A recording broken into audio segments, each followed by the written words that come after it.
Hello, welcome back. This week, we're going to do something a little bit different.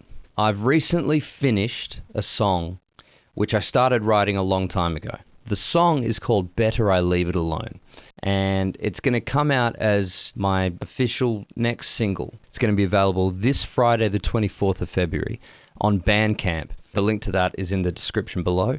And then it will go on Spotify, Apple, all the other streaming services on March the 3rd. So I'm going to give you a quick play of it now. We just got the final master back, and for the visual element, I've paired it up with some footage of my band and I rehearsing the other night. So here it is.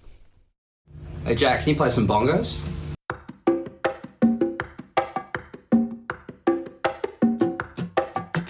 How the fuck do we not bump into each other no more? It's some kind of fluke, cause you used to be so hard to avoid. Well, I only moved 3 blocks away from the house that we call home. Oh, what a bore. Who could even keep up anymore? My friend said they saw you out on the town the other night. You were talking shit about me living the single life. And they had to break it to you that I'd gone and fallen in love. That struck a chord. Or maybe it didn't, who would know? Cause I always did feel bad about the way that everything went down. But I had to let myself off the hook. Cause it's easy to dwell on a familiar kind of hell. And Lord knows that I groveled like a dog and cried as well. Ooh, sometimes in the evening I think maybe I should call. But I know it's better I leave it alone. It's a bit different for me when I wrote it. I started with the lyrics first. In fact, I wrote most of the lyrics sort of in one go until I had essentially like a poem that needed a melody. Having the predetermined lyric, it made me write a completely different melody and choose completely different chords to how I would usually do it. As a result, this song goes in so many different places. It's got 5 key changes, so that puts us, in this Kiss Faith Hill territory, for those who remember episode 3. But it's very much an ode to, the songwriting of like the Bee Gees or the Doobie Brothers, Michael McDonald, and it's that kind of 70s, lots of chords music. I had this demo kicking around for a while, which was just the bongo loops straight out of GarageBand. And from there it was an acoustic guitar. And the vocal on top of that. Cause it's easy to dwell on a familiar kind of hell. So that kicked around for a while, and eventually I started making this new album, which is an album I've actually been making for 2.5 years, since just before COVID. It's called Debaser Tapes, which is named after the studio I've been making it at, which is Debaser, with my friend Andy Lawson, who I've worked with many times before. When we did this song, we recorded it at Debaser. Todd Pickett played the drums, Ryan Dux on bass, Joseph Grech on guitar. They played on the song. I did all the rhythm guitars and a couple of synth bits. But as you would have heard, there's this incredible string arrangement which was written by Mike Nelson, who is my dad. We had 3 string players come in, Hayley Ayres, Rachel Aquilina, and Sophie Curtis. 3 people recording literally hundreds of tracks of strings, just building them up to cheat the sound of a large string section. And I'd like to actually talk to my dad about that and the process of writing the strings for this song. But it would be good to get out of the studio to do that. So why don't we head on down to my parents' house, which I really want to show you the bar my dad built in the back room. It's this old English style pub, which is a tribute to my granddad Wilfred Wren's bar he had in the back of my grandparents' house growing up. And then next to that is just this wall of old photos of my parents, of all the gigs they've played over the years. But let's head on down there now. Hello, Dad. Hello, Timothy. Mike Nelson. I wanted to ask you about the string arrangement you did for my song. Thank you for doing that, by the way. That was absolutely my pleasure. I knew when I wrote this song, it needed that sort of treatment. I could hear strings in my head, you know? And it's something I can't even wrap my head around. I don't do it. As you know, I don't read music. I don't arrange for bands in that way. Your background is in jazz, and jazz piano specifically. But when was the first time you ever did an arrangement for strings or for an orchestra? Well, the first time I ever wrote for strings was when I was in a band in England in the 1970s, a disco band called 5,000 Volts, and they had a lot of gigs and tours and hit records all over Europe. And at one point, the band confronted the producer and said, "We want to get some of our original material onto the album." And he relented, and so my first wife and I wrote a song called The Late Late Show. And I said to him, Tony Ayers was his name, I said, "Look, Tony, let me write for the strings." And I'd never written for strings before. But he said, "Oh, okay, can you do that?" And I said, "Oh, yeah, sure." And as you do. And so then we were away on tour. We were in the van touring up and down the Autobahn in Germany and other places. And I was sitting in the front seat with the headphones on and a book in one hand on how to write for strings, and blank manuscript and a pencil in the other, and listening to the rhythm section track and writing down some ideas. Once I got it all sorted out, I thought, "Oh, this is going to sound pretty good." So we went back to London, and I handed over all the charts, and then we went on tour again. And I got this message in a hotel somewhere in Europe. Call London immediately, and I rang the producer, and he said, "Where's the score?" And I said, "Where's the what?" "The score." I said, "Oh, okay." I didn't know what a score was, but I started to figure out as the conversation progressed. And I said, "Oh, I didn't do a score, I just did the parts." What's a score? Well, the score is, it's like this. This is what I did for you for Better I Leave It Alone. And the score is the piece of music that has all the instruments on it. So because there's only strings and a rhythm section part on this, it's 5 lines of score. But if you get a symphony orchestra, you might have, 20, 30 lines of score. So each player just has the chart for their parts. That's right. And the conductor has the score where they can see all the different parts. The conductor can see what everybody's doing. When I said there is no score, he told me later after we got back after the tour, he said they went into the studio with their fingers crossed, and the conductor really just had to stand there with his arms crossed because there's nothing for me to do. I haven't got a score. So the players just said, "Well, turn it on." And so they played the rhythm section track and they played the parts, and it all worked and they were happy. I would think the score, the bit that has everyone's parts on it, wouldn't you need something like that to keep you kind of centered while you're writing everyone's parts? In that case, how did you keep track of how every part was going to work? Well, in that instance, as in most instances, you start with a pencil sketch. And even if you're writing for a symphony orchestra, you'll probably start out with for me, I found a maximum 6-stave sketch, short score, they call it. And you just sketch in, pencil in notes. And if you're going to write a chord for a section, like if you're going to write for trumpets or saxophones, you'll just do the top note and do the stem of the note down past the head of the note. So it's clear to you when you look at it later that there are meant to be other notes in that little block. And then you just write some information above it saying the type of voicing it is.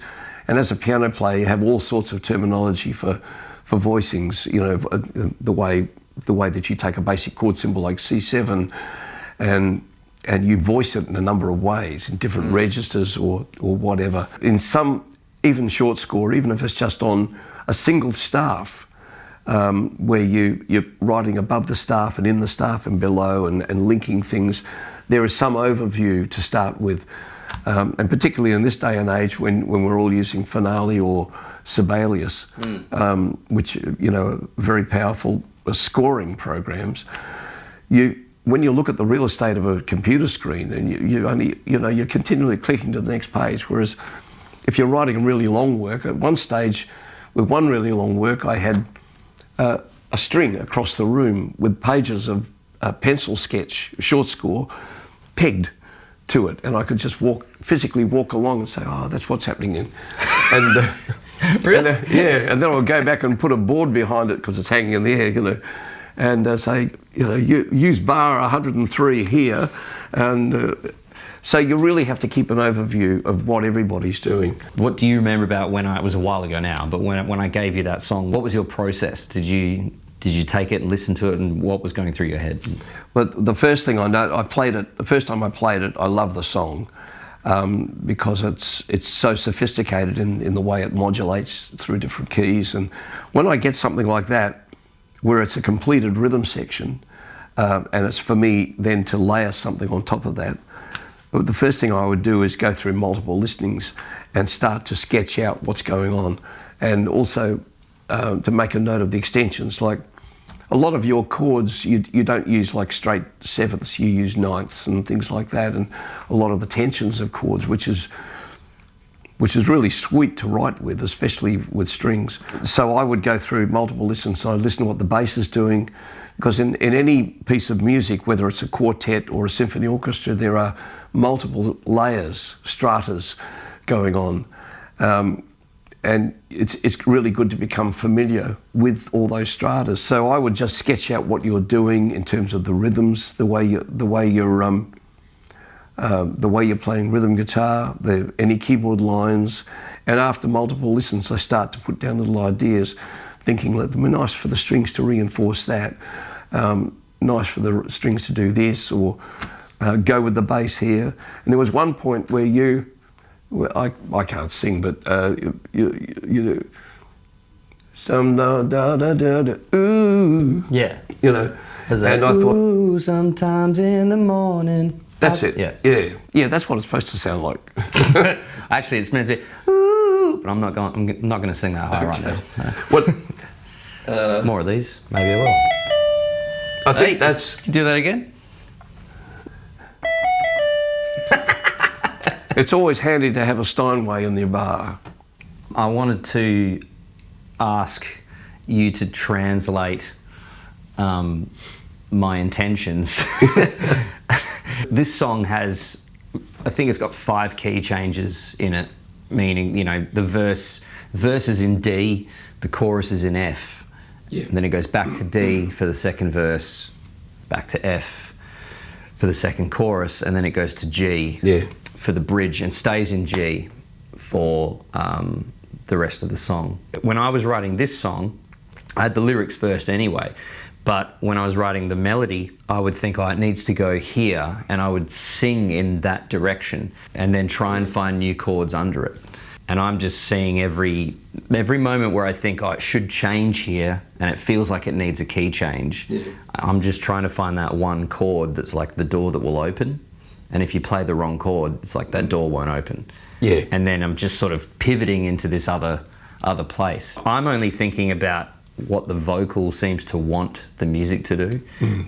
Is there a more sensical way to describe that process? Well, looking at this piece, Better I Leave It Alone, you start out with the key that you start out in. I think of that as home bass.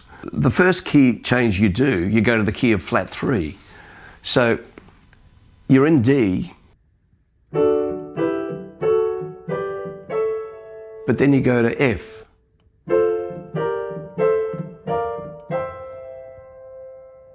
Which in relation to D is flat 3. And the numbers I'm using relate to a basic major scale, so 1, 2, 3, 4, 5, 6, 7. Did feel bad about the way that everything went down, but I had to let myself off the hook.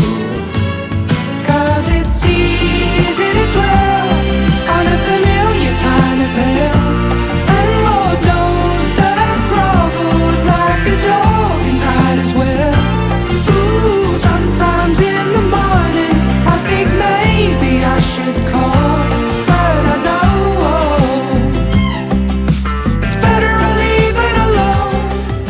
is that that a common change? Well, you grew up around jazz musicians, so what you've just done there is you've gone to the key of flat 3, and like jazz tunes like When Sunny Gets Blue, it starts out in home bass, goes straight to the key of flat 3, then back to home bass. When Sunny gets blue, her eyes get grey and cloudy, then the rain begins to fall.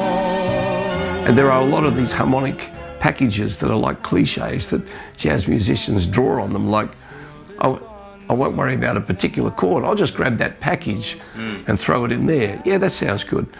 And then there's a whole set of rules that you start to find labels for, and it becomes like a palette, like a painter, that you can do a bit of this and a bit of that and a bit of this. Well, I know you've got a rehearsal to get to, so I won't keep you any longer, but thank you for walking me through what you did An absolute pleasure. and helping further explain what I did.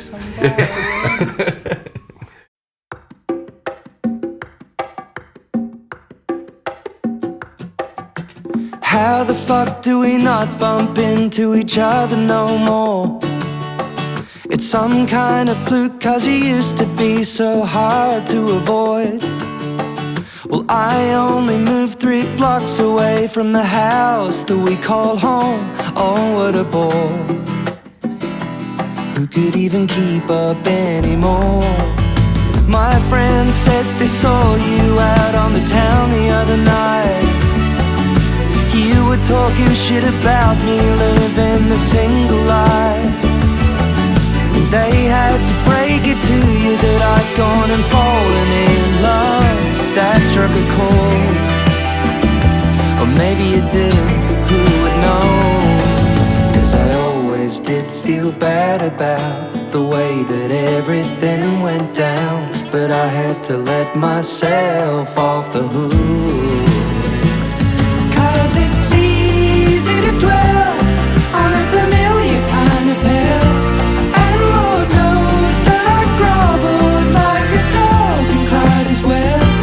Ooh, sometimes in the evening I think maybe I should call, but I know it's better I leave it alone. I still remember the very first time we tore it all apart. Cooked in the morning, I came crawling back to declare the new start. And you said that I was a mess, and yes, I confess that you had a point. I was annoyed. Well, there is only so much you can avoid. And girl, I always did feel bad about the way that everything went down, but I had to let myself off the hook. 'Cause it's easy to dwell on a familiar kind of hell, and Lord knows that I groveled like a dog and cried as well.